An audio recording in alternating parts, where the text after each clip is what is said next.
bem-vindos também os que estão online, que Deus abençoe. Vamos começar com oração.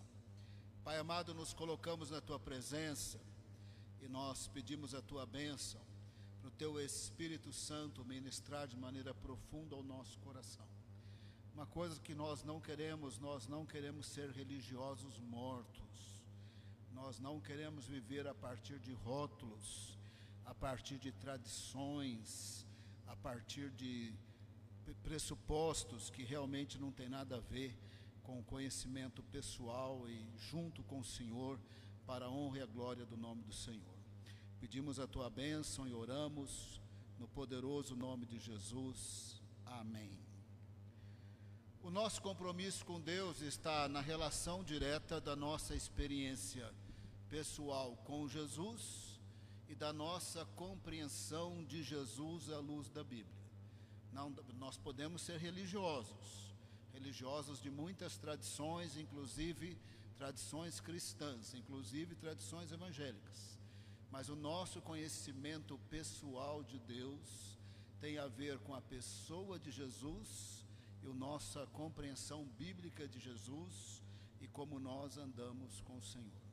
É muito comum em qualquer cultura do mundo que nós tenhamos ideias e conceitos e nós olhamos a realidade ao nosso redor e nós vamos rotulando.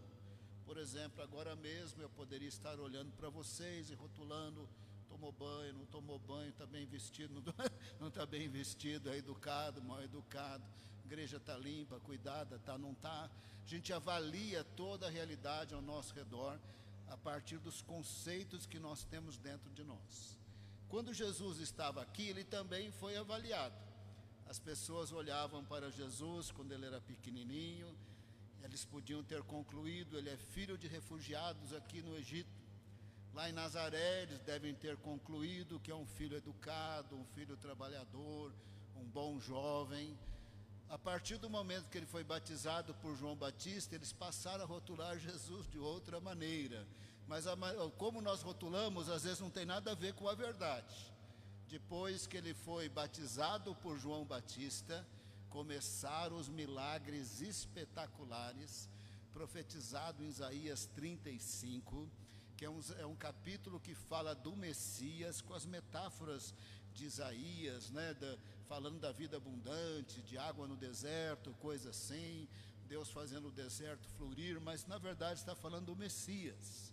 E num determinado momento fala que nos dias do Messias, os olhos dos cegos se abrirão, os ouvidos dos surdos se desimpedirão, os coxos saltarão que nem uma corça, e a língua do mudo soltará, cantará. Então estava profetizado que quando Jesus estivesse aqui, o cego, o surdo, o mudo e o aleijado iam ser curados de maneira instantânea. E nós estamos falando de curas milagrosas e espetaculares, não somente por causa da cura física ali naquela parte do corpo, mas a cura neurológica. De alguma forma o cérebro passou a mandar notícias e regular aquela área do corpo. Esses são milagres assim espetaculares, à luz do conhecimento da ciência hoje, que a ciência não consegue fazer o que Jesus fez nos seus dias de maneira instantânea, como estava profetizado. Isaías 61 estava profetizado que ele ia libertar o cativo dos cativeiros. E nós estamos falando do cativo do pecado, do diabo e da morte, o que Jesus fez de maneira instantânea inúmeras vezes. A partir desse momento, eles passaram a rotular Jesus dentro do conhecimento histórico que eles tinham, do conhecimento das escrituras que eles tinham. Eles passaram a rotular Jesus como um profeta. Afinal de contas, um profeta foi enviado por Deus, Deus estava com ele, e a semelhança de Moisés, Elias e Eliseu faziam milagres espetaculares, não exatamente os mesmos milagres de Jesus.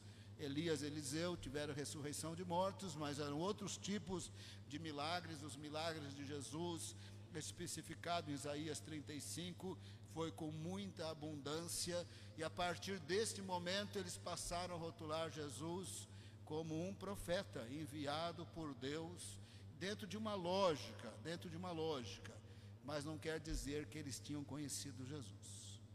A nossa vida pessoal com Deus tem a ver com o nosso conhecimento pessoal de Jesus e o conhecimento pessoal dele à luz das Escrituras.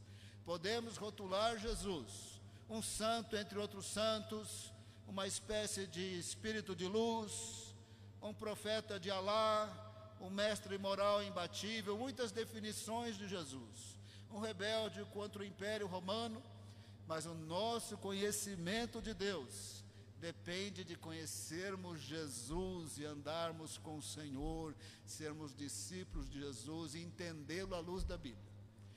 Quando ele estava adulto, no início do seu ministério, que estavam rotulando Jesus lá como um profeta, Maria entendeu Jesus, mas nós não vamos entrar nesse assunto. Quem entendeu Jesus, fora Maria, João Batista. João Batista batizou Jesus. Ele sabia quem era Jesus antes de Jesus se apresentar a ele. Ele sabia que Jesus estava lá, ele sabia que ele era o precursor de Jesus, do Messias, ele viu Jesus, ele sabia quem era Jesus, ele deu testemunho de Jesus. A partir daí ele chamou alguns dos seus discípulos na Judeia, André, João e Pedro. Ali na Galileia ele continuou chamando os seus discípulos. Foram num casamento em Caná da Galileia, depois foram para Cafarnaum, tem vários detalhes aí, por fim foram para a Judeia, e ali na Judeia, num canto ali do Rio Jordão, Jesus estava pregando e fazendo os milagres que João Batista não fazia, ainda que João Batista tivesse a unção de Elias. Jesus estava fazendo os milagres espetaculares, e o povo indo atrás de Jesus. Um homem foi conversar com os discípulos de João Batista sobre purificação, possivelmente não entendendo direito, porque eles achavam que a água que purificava, a água era somente um símbolo. Quem purificava mesmo era o arrependimento de pecados e fé em Deus, quando Deus perdoa os pecados. Não tem nada a ver com a cerimônia do batismo de João, o batismo de Jesus. A água é apenas simbólica, mas discute de cá, discute de lá. O que é purificação? Quem está purificando mais? Aí foram conversar com João Batista junto com esse homem. Os seus discípulos, esse homem, foram conversar com João Batista e falaram assim: olha, sabe aquele homem que o senhor deu testemunho? Ele está ali naquele canto do Rio Jordão, ele batiza mais do que o senhor. João 4 deixa claro que Jesus não batizava pessoalmente, eram os discípulos que batizavam, mas ele estava batizando bem mais do que João Batista. João Batista sabia quem era Jesus. Ele respondeu dessa maneira. Eu vou ler só um verso da resposta de João Batista. Mas João Batista começou a responder assim: não tem nada que uma pessoa tenha que ele não tenha recebido do céu. Começou assim. Se nós estamos vivos aqui, recebemos do céu. Sabe esse corpo que você tem? Você recebeu do céu. Sabe os dias de vida que você vai viver na terra? Você recebeu do céu. Se você está respirando, você recebeu do céu. Tudo que temos veio do céu, bênção de Deus. Ele continuou: eu deixei claro para vocês, eu não sou Messias, eu sou o precursor do Messias. E ele continuou: quem tem a noiva é o noivo.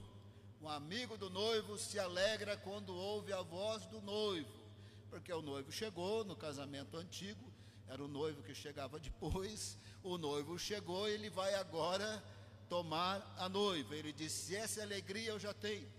Ele estava dizendo: eu sou o precursor do Messias, eu já ouvi a sua voz, mas quem tem a noiva é Ele. Quem vai morrer pela humanidade é Ele. Quem é o Redentor é Ele. Quem é o Salvador é Ele. Quem é o Senhor é Ele. Quem é o Messias é Ele. Quem tem a noiva, o grupo dos salvos, é Ele. E ele continuou dizendo: importa que ele cresça e eu diminua. Vocês têm que saber que o meu papel era ser precursor do Messias e não o Messias. Agora que ele está aqui, importa que ele cresça e eu vou desaparecendo. O meu papel foi cumprido. A minha chamada era preparar a nação para a manifestação dele. Essa alegria eu já tenho, ele já apareceu, ele tem a noiva, ele vai fazer a obra. Importa que ele cresça e que eu diminua. Aí João disse uma coisa que ninguém conseguia entender, porque eles estavam rotulando Jesus como um profeta. João 3:31. Vamos acompanhar aqui com a tela. Essa parte aqui é muito importante na resposta de João. Quem veio das alturas, ou do alto, ou do céu, certamente está acima de todos. Quem vem da terra é terreno e fala da terra. Quem veio do céu está acima de todos. Início do verso. Quem vem das alturas, lá no grego é o advérbio anotem.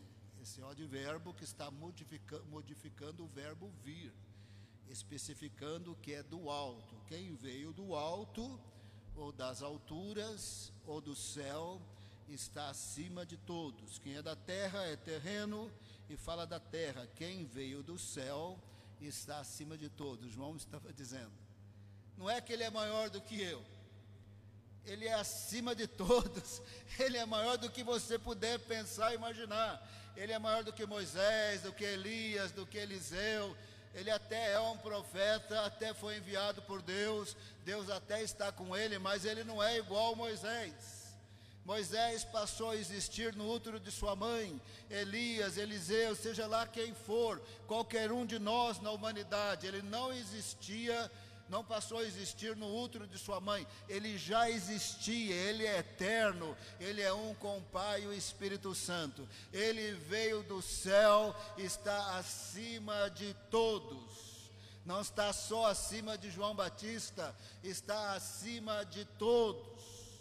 Então vocês estão impressionados que ele está batizando mais do que eu, que ele faz milagres que eu não consigo fazer. Fiquem sabendo que não é que ele está acima de mim, ele está acima de todos. Quem veio do céu está acima de todos.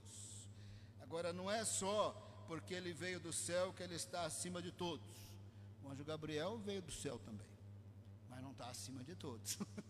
Ele está acima de todos porque ele veio da Trindade, ele veio dessa unidade com o Pai e o Espírito Santo, tendo sido gerado em Maria pelo Espírito Santo, ele continuou unido com o Pai e com o Espírito Santo, mas nesse estado de encarnação, de humilhação, ele é maior do que todos, porque ele é maior do que todos os homens, maior do que todos os anjos, maior do que você conseguir pensar ou imaginar, ele está acima de todos. Agora não foi só João que falou isso, João é o primeiro que entendeu. Jesus falou isso também de maneira clara. João 16:28, acompanhe aí, João 16:28. Vim do Pai e entrei no mundo, mas agora deixo o mundo e vou para o Pai. Não é só que ele veio do céu, porque o anjo Gabriel veio do céu também. Os anjos do Senhor também vieram do céu. Você quer saber, os anjos do Senhor estão aqui, mas você não está vendo. Ontem encontrei um homem que morreu 3 vezes já e voltou 3 vezes.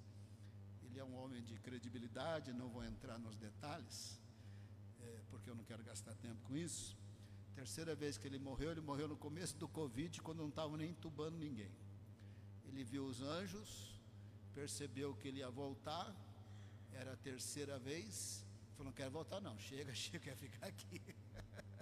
Diz que um dos anjos, com aparência forte, olhou para ele e falou, o Senhor falou que você vai voltar. Aí ele já acordou aqui no planeta Terra e voltou. Então os anjos do Senhor estão aqui. Você vai passar a eternidade com os anjos do Senhor. Ele está acima de todos porque ele veio do Pai. Ele é um com o Pai e o Espírito Santo na Trindade. Ele é acima de todo anjo, de todo homem, de quem você puder pensar ou imaginar. Ele é o único que, estando na terra, viu Deus Pai, porque ele veio do céu. Ele disse, ninguém jamais viu Deus Pai, só aquele que de lá veio. Eu não estou inventando, está em João 6,46, olha aqui na tela, João 6,46, não que alguém tenha visto o Pai, a não ser aquele que vem de Deus, este já viu o Pai.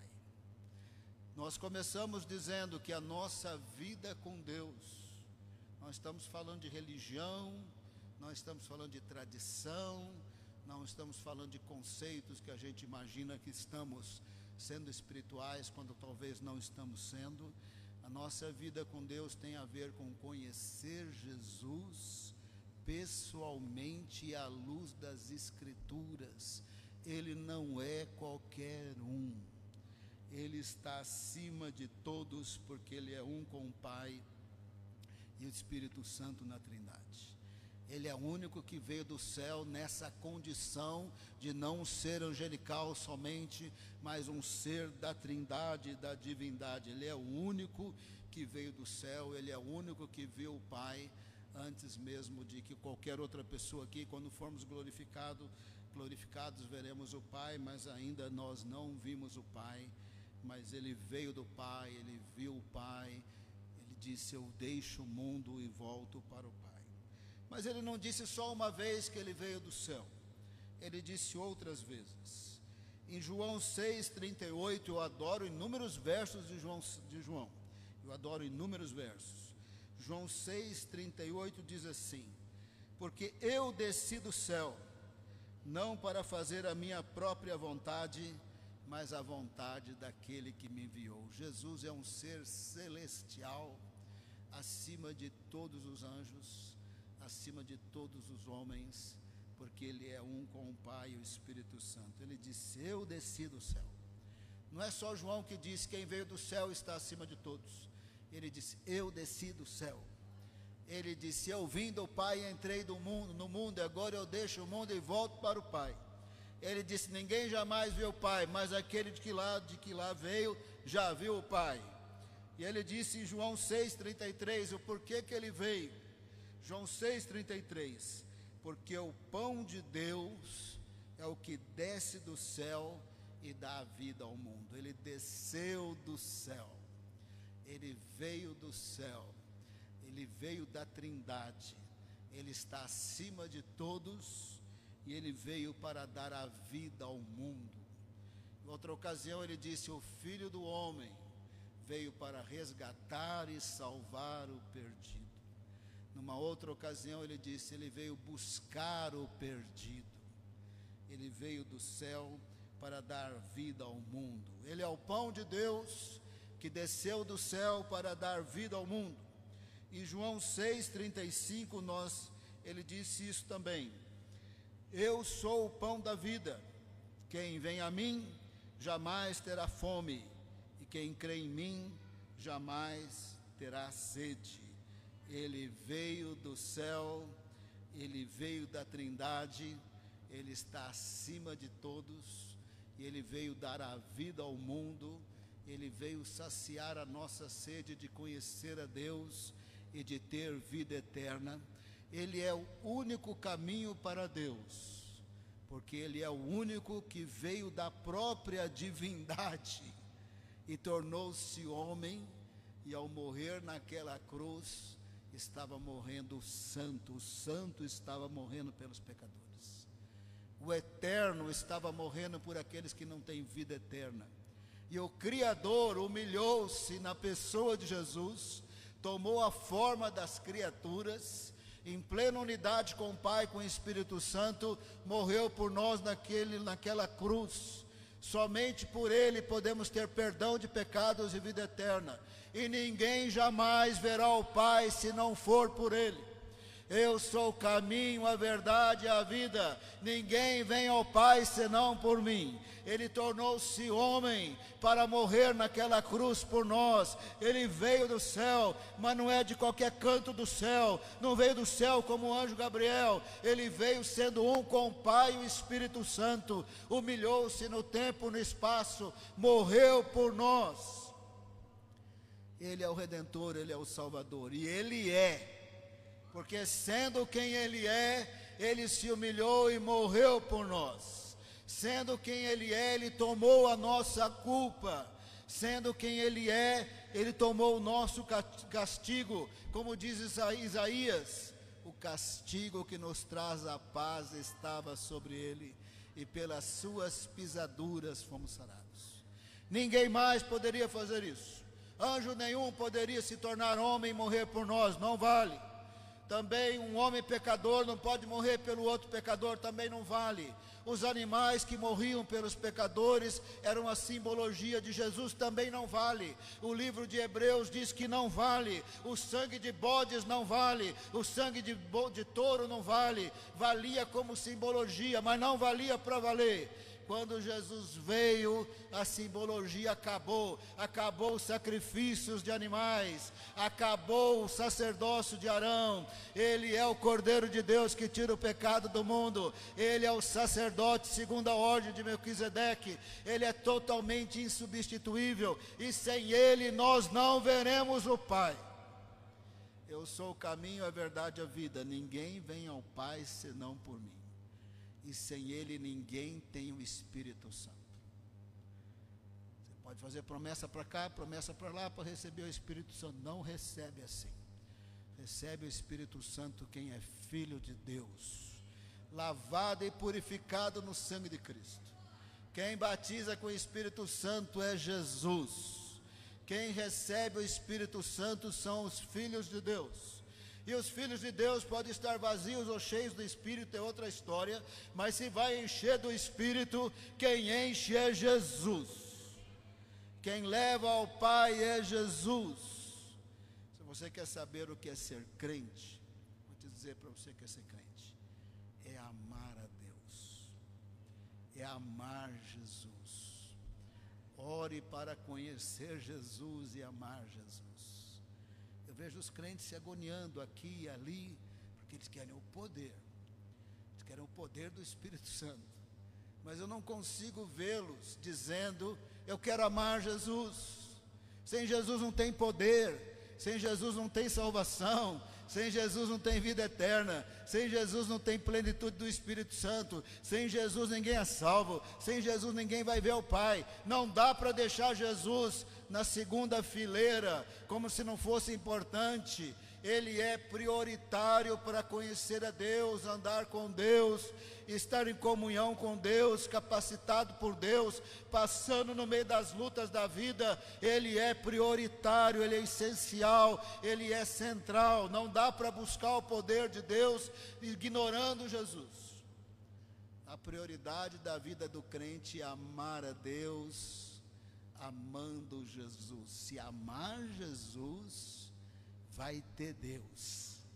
Se amar Jesus, vai ser que nem Jó. Pode estar passando a luta que for, é íntegro, é santo, é aprovado. Tem que amar. Ah, mas se eu estou inventando? Não estou inventando. Vou citar 2 versos de cabeça, eu gosto muito dos 2. São muito parecidos, às vezes eu embaralho a sentença, mas dá certo, porque é tudo Bíblia, né? Mas eu gosto desse aqui. Aquele que tem os meus mandamentos e os guarda, esse é o que me ama. Meu Pai amará, eu amarei, né? E me manifestarei a Ele. João 14, 21. Vamos ver se eu citei direito aí. Põe aí, João, vamos ver se eu citei direito, que eu sempre embaralho com o outro que eu vou citar. João 14, 21. Aquele que tem os meus mandamentos e os guarda, esse é o que me ama. Quem me ama será amado pelo meu Pai, eu também o amarei e me manifestarei a Ele. Como que alguém pode estar procurando avivamento sem amar Jesus? Se nós quisermos avivamento, manifestação de Deus, eu me manifestarei a Ele. Se quiser avivamento, tem que amar Jesus. Faz campanha de cá, faz campanha de lá, está amando Jesus? Faz campanha de cá, faz campanha de lá, está obedecendo os mandamentos? Aquele que me ama, guarda os meus mandamentos. Se não guarda os mandamentos, não ama. E se não ama, não será amado pelo Pai. Eu também o amarei e me manifestarei a Ele. Não dá para você ter avivamento, ter poder, ter unção, ter sabedoria, ter conhecimento, ter autoridade, ter ousadia, ter a presença de Deus, sem amar Jesus. Ele é central. Nosso conhecimento de Deus depende de conhecer Jesus pessoalmente e biblicamente. Se Ele estiver em segundo lugar em nossas vidas, não me manifestarei a Ele. Se Jesus não se manifestar, não tem avivamento. Outro verso que eu gosto, vamos ver se eu cito direito, daqui a pouco a gente lê. Quem guarda os meus mandamentos, esse é o que me ama. Meu Pai o amará, viremos para ele e faremos nele morada. Você quer que o Trino Deus more em você? Viremos, Pai e Filho, na pessoa do Espírito, viremos e faremos nele morada. Não estou inventando. João 14, 23, dá uma olhada aí, vamos ver se eu decorei, porque eu gosto muito dos dois, mas eu embaralho a sentença dos dois. Se alguém me ama, guardará a minha palavra, meu Pai o amará, e viremos para ele e faremos nele morada.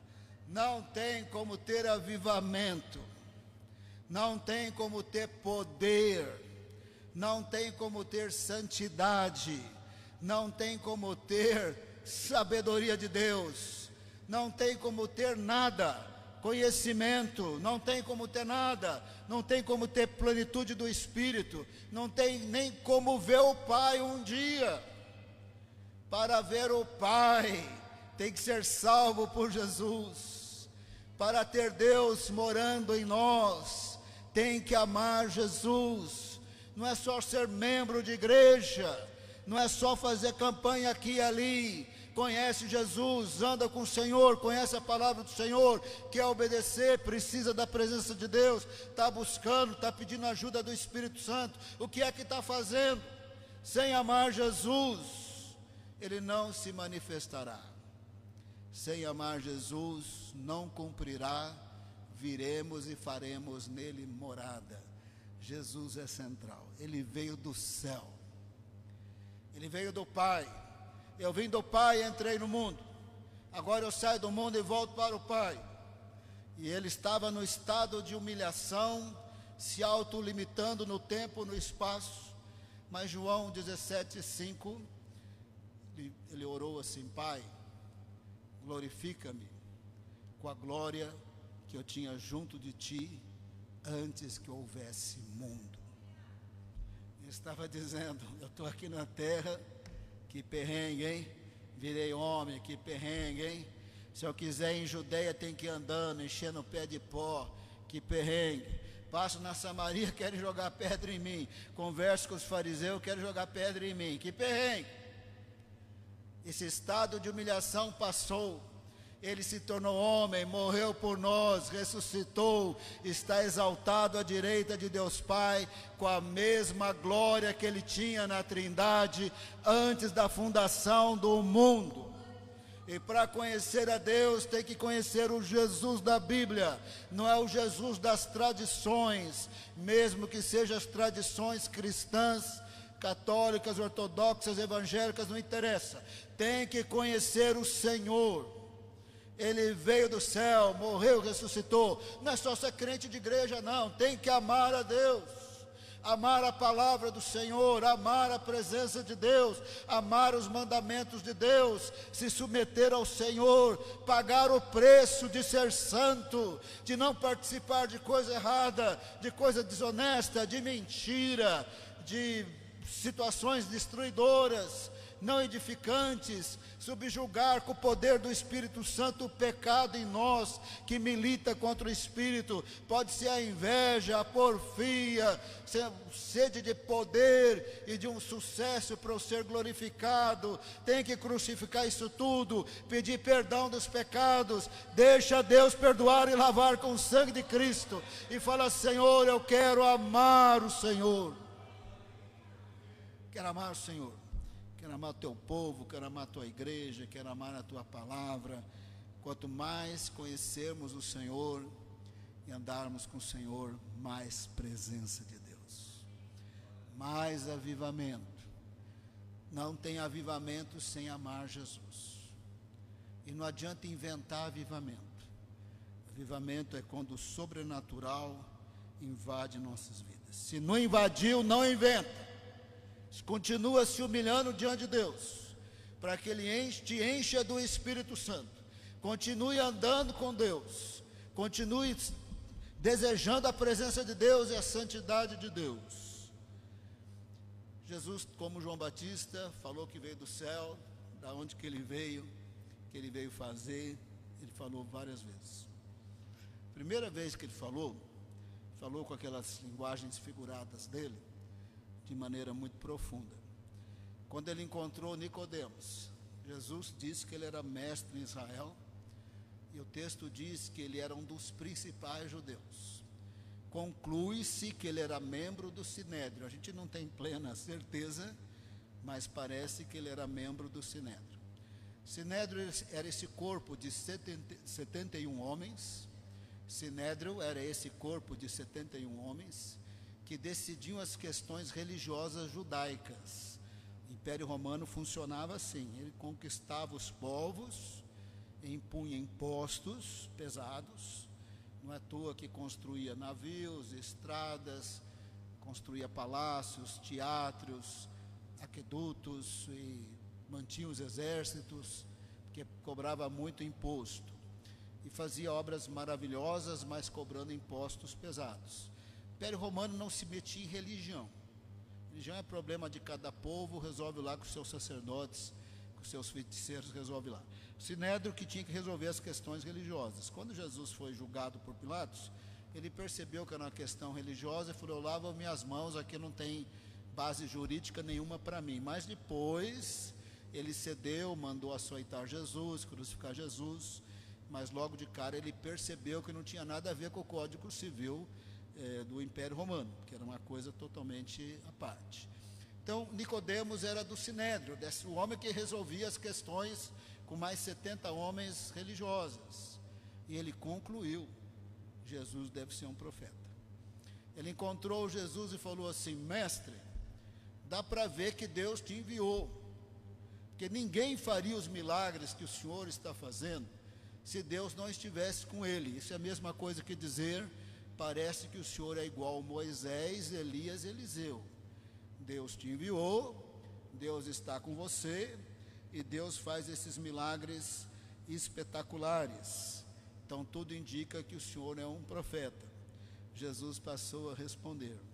Jesus disse assim em João, capítulo 3, verso 3, presta bem atenção, que Jesus falava com linguagem figurada. Nós vamos decifrar a resposta de Jesus. Jesus respondeu: em verdade lhe digo que se alguém não nascer de novo, não pode ver o reino de Deus. Esse de novo é o mesmo advérbio, anotem. Literalmente é não nascer do alto. Se não nascer do alto, não pode ver o reino de Deus. O nascer de novo é inferência. Então Jesus começou a dizer para Nicodemos: Nicodemos, eu sou diferenciado, eu fui enviado por Deus, sim, Deus está comigo, sim, mas não me confunda com Moisés, não me confunda com Elias, não me confunda com Eliseu e nem me confunda com João Batista. Eu sou diferenciado. Para que houvesse um novo nascimento, que é a inferência, um novo nascimento espiritual, que é salvação e vida eterna, não é um segundo nascimento biológico. Para que houvesse um novo nascimento espiritual, do alto veio salvação. Do alto, da própria Trindade, veio o Salvador. Se não nascer do alto, com a salvação do alto, do Salvador do alto, não poderá haver o reino de Deus. Por inferência, nascer de novo. Quando nós nascemos biologicamente, a Bíblia diz que nós nascemos em pecado, portanto nós nascemos espiritualmente separados de Deus. Todos pecaram e carecem da glória de Deus. Então todos estavam em pecado, separados de Deus, da presença de Deus. Para nós sairmos desse estado de morte espiritual para a vida espiritual, só com a salvação do alto e o Salvador do alto. Quando nós temos a salvação de Jesus, que veio do alto, que veio da própria Trindade, é que nós nascemos espiritualmente de novo. Se Adão estamos em pecado e mortos espiritualmente, em Jesus perdoados e espiritualmente vivificados, nos tornamos filhos de Deus e templo do Espírito Santo em Jesus. Saímos de uma morte espiritual em Adão para uma vida espiritual em Jesus. Saímos dessa morte espiritual que veio com o nascimento biológico para ter uma vida espiritual em Jesus. Então, espiritualmente em Jesus nascemos de novo, porque o Salvador veio do alto e a salvação veio do alto. Está implícito que ele está dizendo: ei, não me confunda com Moisés, não me confunda com Elias e nem Eliseu. Eu fui enviado, Deus está comigo, eu tenho milagres, mas eu sou diferenciado. Bom, Nicodemos entendeu, né? Você conhece a passagem, como pode um homem voltar para o útero da mãe? Jesus não estava falando de novo nascimento biológico, ele estava falando de novo nascimento espiritual, estava falando de perdão de pecados, de vida eterna, de salvação. Então Jesus continuou: ei, Nicodemos, não é isso que eu estou falando, não. Eu estou falando de nascimento da água e do Espírito. Eu estou falando de salvação. Eu estou falando de vida eterna. Eu estou falando da salvação que vem de Deus, o Salvador que vem de Deus, e de uma coisa sobrenatural. Sabe, o Espírito Santo, ele é invisível. Ele é que nem o vento. Você não sabe se ele está aqui, se ele está ali, onde ele está. Mas onde ele estiver no coração de uma pessoa, revelando Jesus, a pessoa vai nascer de novo, através de Jesus, da sua salvação, do seu perdão, da sua vida eterna, vai nascer de novo. É totalmente sobrenatural. A salvação vem do céu, o Salvador vem do céu, e da Trindade vem o Espírito Santo que revela Jesus. Tem que nascer de novo espiritualmente, com o perdão de pecados de Jesus, com a salvação de Jesus, com o arrependimento de pecados, por meio da obra do Espírito Santo que convence o pecador e revela Jesus. É espiritual, conversão é espiritual, conversão não é uma tradição. Mudei de tradição, agora passei para a lei dos crentes. Eu estava em tal lei, agora estou na lei. Não é assim não. Eu me arrependi dos pecados, eu me entreguei a Jesus, Ele é o meu Senhor, Ele é o meu Salvador. Agora eu tenho fé no coração, eu entendi Jesus, o espiritualmente e sobrenaturalmente, invisivelmente pelo Espírito Santo, que é que nem o vento. Eu entendi, eu recebi, eu nasci de novo. Nascer de novo é inferência. Eu nasci do alto.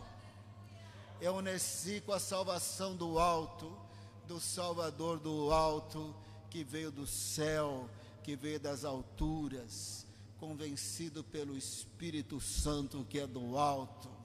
E agora eu não estou mais espiritualmente morto, eu tenho novidade de vida. O Nicodemos estava boiando, mas vamos falar a verdade, ele era inteligente, mas a figura de linguagem de Jesus, o jeito misterioso dele falar, tinha sua razão de ser. Muitas vezes para criar o visual na imaginação da pessoa, outras vezes é para que os inimigos não entendessem. Então ele não mentia, mas ele falava misteriosamente, que os opositores não podiam saber. Então no verso 9 nós lemos assim, João 3:9. Como pode ser isso? Nicodemos estava boiando. Verso 10, você é mestre em Israel e não compreende essas coisas? Aí o Senhor continuou dizendo, falou na primeira pessoa do plural, mas ele estava falando dele mesmo. Eu falo do que eu vejo e do que eu sou testemunha. Só que ele falou do que vimos e somos testemunha. Ele estava falando dele mesmo. Agora, se eu falo das coisas da terra, você está boiando. Quanto mais se eu falar das coisas do céu, eu falaria para o Senhor nem fala. Já está difícil de entender a Bíblia. Nem fala, Senhor, deixa eu chegar no céu, o Senhor explica lá. Se eu falo das coisas da terra, está boiando? Eu estou falando de salvação. Salvação é coisa da terra. Da onde o Salvador veio, da onde a salvação veio. E quem que convence o pecador? Estou falando de coisas da terra. No céu não tem culto evangelístico. No céu não tem drogado, não tem bandido, não tem prostituta, não tem pessoas que nasceram espiritualmente mortas. No céu não faz culto evangelístico. Eu estou falando de coisa da terra, você está boiando. Quanto mais eu falar das coisas do céu. Aí ele declarou a sua origem celestial, verso 13. João 3,13. Ora, ninguém subiu ao céu, a não ser aquele que de lá desceu, o Filho do Homem. Eu nem vou falar das coisas do céu, eu posso falar. Eu vi, eu sou testemunha, eu vim de lá, eu conheço o Pai, eu vi o Pai, mas eu nem vou falar, porque falando das coisas terrenas não entendem, quanto mais se eu falar das coisas do céu. Eu vim do céu, o Filho do Homem veio do céu. Ele veio do céu fazer o quê? Morrer naquela cruz por nós. Deus amou o mundo de tal maneira que deu seu Filho unigênito para todo aquele que nele crê não pereça, mas tenha vida eterna.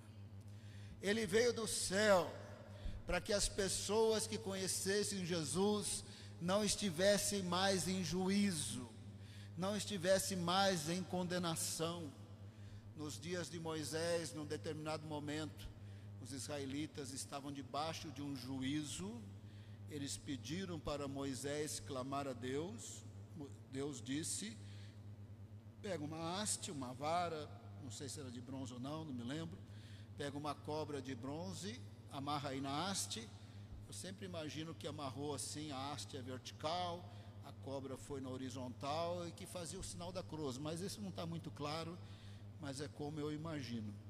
E o Senhor disse: quem olhar para a serpente vai ser curado. Jesus, o Filho do Homem, veio do céu para ser levantado naquela cruz, crucificado, para que a humanidade não estivesse em juízo, para que a humanidade fosse perdoada, para que a humanidade tivesse vida eterna. A salvação veio do alto, o Salvador vem do alto, e quem convence o pecador é o Espírito Santo. Mas ele veio para que nós não estivéssemos em juízo. Ele veio para que tivéssemos vida eterna. Ele veio para que fôssemos filhos de Deus. Ele veio para que fôssemos cheios do Espírito Santo. Ele veio para que nós amássemos a Deus e andássemos com Deus e caminhássemos com Deus. Ele veio para que nós fôssemos salvos.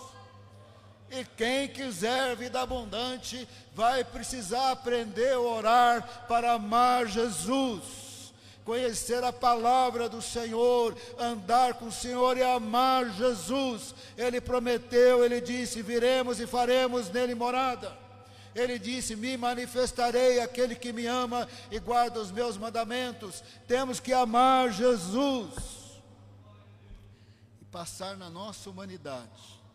Porque a Bíblia diz que é na fraqueza que se manifesta o poder. Não é porque a gente é filho de Deus que a gente é filhinho de papai, não. A gente vai passar por tudo quanto é coisa, mas a gente vai passar com Ele, amando o Senhor em todas as circunstâncias. Vamos passar com Ele.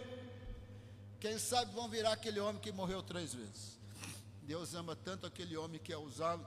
Cada vez que ele morre, os anjos mandam ele embora. A 3ª vez, eu vou ficar. Um ele falou: não vai ficar não, você vai voltar. Já acordou aqui na terra. Já estou brigando com Deus. Se eu passar para lá, não me manda de volta. Chegar no lugar que tem paz, tem vida eterna, não tem pecado, não me manda de volta. Já chego brigando. Não faz reunião aí para me mandar de volta não. Cancela, cheguei e fiquei. E se orar para eu ressuscitar e eu acordar, eu brigo com todo mundo que vem no meu funeral. Falar: agora quem vai morrer é vocês, porque eu não vou orar para vocês voltarem, de tão bravo que eu vou ficar. Se eu passar para o outro lado, você glorifica a Deus, faz culto de louvor. Aí está aí um homem de Deus que tem vida eterna. Está aí uma pessoa que pregou a palavra, desde que chamado pelo Evangelho, agora entrou no descanso de Deus. Não fica fazendo culto para eu voltar, porque se eu voltar vai ter um quebra-pau. Já vou ali, fecho a porta e já vou fazer barraco mesmo. Vou fazer o maior barraco. Cheguei na presença de Deus, que estão orando aí para eu voltar. Verso 13, verso 14. Assim como Moisés levantou a serpente no deserto, assim também é necessário que o Filho do Homem seja levantado. Verso 15, para todo o que nele crê tenha a vida eterna. O 16 é tão famoso que eu não vou ler, vamos para o 17. Porque Deus enviou o seu Filho ao mundo, não para que condenasse o mundo, mas para que o mundo fosse salvo por ele. Aqui e ali, por meio de muitos textos, não exclusivamente por esses, quando eu falo de missões, nas conferências missionárias por aí, quando eu falo para os alunos de missões que vêm para o Vale, eu sempre falo, ó, missões é Jesus na centralidade. A gente pode ter estratégias e fazê-las de maneira autêntica, mas não substitui Jesus. Você pode usar saúde para a glória de Deus. Se você vai usar saúde para a glória de Deus, vai ter que ser com excelência, com amor, com bom testemunho, mas não substitui. Em algum momento naquele projeto de saúde, você tem que ter o alvo de compartilhar da pessoa de Jesus, porque só Ele salva, só Ele nos leva para o Pai, só Ele nos leva para a vida eterna. Você pode usar esporte, pode usar educação, pode usar corte e costura, você pode usar o que você quiser, você pode usar artes manuais, você pode usar jantares para empresários, mas se não compartilhar da pessoa e da obra de Jesus, não vai salvar ninguém. Vai fazer obras sociais maravilhosas, vai ganhar reconhecimento do governo, mas não vai salvar ninguém. Só Jesus salva. Tem que olhar para o Jesus crucificado, recebê-lo como Senhor e Salvador, para ter a vida eterna. Deus enviou para que ele fosse levantado como a serpente no deserto, para quem nele crê, tem a vida eterna. Obra de Deus, que não fala de Jesus, culto que não fala de Jesus, vigília que não fala de Jesus, um monte de ações que não fala de Jesus, avivamento que não fala de Jesus, está distante das Escrituras. Ninguém é retirado do juízo sem Jesus, ninguém é salvo sem Jesus, ninguém recebe o Espírito Santo sem Jesus, ninguém verá o Pai sem Jesus. Sou o caminho, a verdade e a vida, ninguém vem ao Pai senão por mim. Ele disse quando ele estava aqui, ninguém aqui viu o Pai, só eu que vim de lá que vi o Pai, e para ver o Pai eu sou o caminho. Ele é o único caminho para Deus. Então, irmão, conhecer a Deus é conhecer Jesus. Amar a Deus é amar Jesus. E amar Jesus tem que conhecer a sua palavra, e com a ajuda do Espírito Santo tem que obedecer. A gente vai criando nossa cultura evangélica, vai mudando de igreja para igreja, e a gente às vezes pensa, porque não faltou culto nenhum, é espiritual. É capaz de vir em todos os cultos, ainda é mentiroso. A gente pensa, porque eu virei a vigília até 5 da manhã. Você não se arrependeu de pecados, não aconteceu nada. Você ficou acordado até 5 da manhã. Ou você está lá em arrependimento de pecados, buscando a Deus e orando para amar o Senhor e ser obediente, quebrantado, santo. Ou não valeu nada ficar acordado até as 5 da manhã. Então não é questão das ações que eu faço. Eu conheço Jesus, eu amo o Senhor, eu quero obedecer a palavra dEle, eu quero ser quebrantado, eu quero ser ajudado pelo Espírito, eu quero ser capacitado pelo Senhor. Vida com Deus tem a ver com Jesus. Ele falou em João 15, aqui nós estamos em João 3, né, irmão? Não dá para pregar o livro inteiro. Ele disse que ele era a videira, quem permanece nele, e ele nesse ramo que somos nós, dá muito fruto. Sem mim nada podeis fazer. Vida com Deus tem a ver com o Senhor. Amar o Senhor, ler a Bíblia, andar nos caminhos do Senhor. Deus não faz acepção de pessoas. Deus não se impressiona. É pastor de igreja grande, pequena, não interessa nada para ele. Tem tiro de pastor, de apóstolo, nem fez cosquinha. Deus quer saber se a pessoa ama o Senhor, obedece os mandamentos. Não quer saber se estudou mais ou estudou menos, ele não quer saber. Ele quer saber que o conhece e o ama. Conhece e o ama.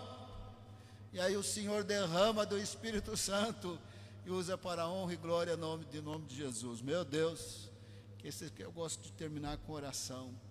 Será que alguém quer orar aqui? Aleluia. Eu nem vou falar do que você deveria orar, mas eu acho que você sabe que você deveria orar. Vamos ficar em pé e começar a orar. Procura alguém aí, começa a orar com alguém. Procura alguém, começa a orar. Aleluia. Procura alguém e começa a orar. Se tiver alguém sozinho, esses três aí, começa a fazer o reboliço pentecostal aí, em nome de Jesus. Se alguém ficou sozinho, os diáconos aí no fundo não faz filinha assim não, faz um círculo aí para orar. Amém, aleluia, aleluia, glória a Deus. Começa a orar, aleluia. Começa a orar. Talvez você queira orar para amar a Deus, aleluia. Talvez você queira orar para amar a Jesus. Talvez você queira orar para o seu coração, a querer obedecer os mandamentos. Ele está acima de todos, Ele veio do céu, Ele veio da Trindade, aleluia. Ele veio do Pai, Ele entrou no mundo, Ele deixou o mundo, Ele voltou para o Pai. Ele está exaltado à direita de Deus Pai, aleluia. Ele é o Rei, Ele é o Senhor, aleluia, aleluia. Não há nada impossível para Jesus. Apresenta a sua causa difícil, sua causa familiar. Apresenta ao Senhor a causa de saúde na família. Apresenta ao Senhor, apresenta o seu coração, apresenta o seu ambiente de trabalho, apresenta o seu ambiente familiar, apresenta ao Senhor. Ele é o Senhor, Ele está acima de todos, Ele está acima de todos. Ele disse: toda autoridade me foi dada no céu e na terra. O Senhor Jesus está acima de todos, aleluia. Pai amado, renova a tua igreja nesta noite, renova o teu povo. Pai amado, chega de tristeza, chega de desânimo, chega de uma vida vazia, chega de uma vida que não ama o Senhor, chega de uma vida que não ama a palavra, chega de desânimo espiritual, chega de pessoa meio perdida, que não ama o Senhor, não conhece a tua palavra, não está cheio do Espírito Santo. Renova o teu povo nessa noite, renova o teu povo nessa noite, renova a tua igreja, livra a tua igreja do mal. Pai amado, nós não aceitamos obra do mal na nossa vida. Mandamos embora demônios no poder e na autoridade do nome de Jesus. Não aceitamos no nosso carro, não aceitamos na nossa finança, não aceitamos no nosso casamento, não aceitamos na vida dos nossos filhos. Mandamos embora no poder e na autoridade do nome de Jesus. Não aceitamos nos nossos corpos, não aceitamos tristeza que vem das emoções feridas e que vem do mundo das trevas. Mandamos embora em nome de Jesus. Não aceitamos as palavras mentirosas que não edificam, palavras que não vêm do Espírito Santo, que alojaram no nosso coração, na nossa mente. Destruímos e mandamos embora em nome de Jesus. Apresentamos nossos filhos diante do Senhor. Parece uma causa perdida, não para o Deus vivo, não para Jesus que desceu do céu. Abençoamos nossos filhos, abençoamos nossos familiares, abençoamos nossos netos, abençoamos nossa família, no poderoso nome de Jesus. Abençoamos essa igreja, aleluia. Abençoamos essa igreja, aleluia. Abençoamos os cultos dessa igreja. Abençoamos o culto de quarta-feira, de domingo de manhã, os cultos nas casas. Abençoamos a vigília no final do mês. Abençoamos os cultos nessa igreja para a honra e glória do nome de Jesus. Repreendemos toda a enfermidade física, recebendo cura agora no poderoso nome de Jesus. Amém.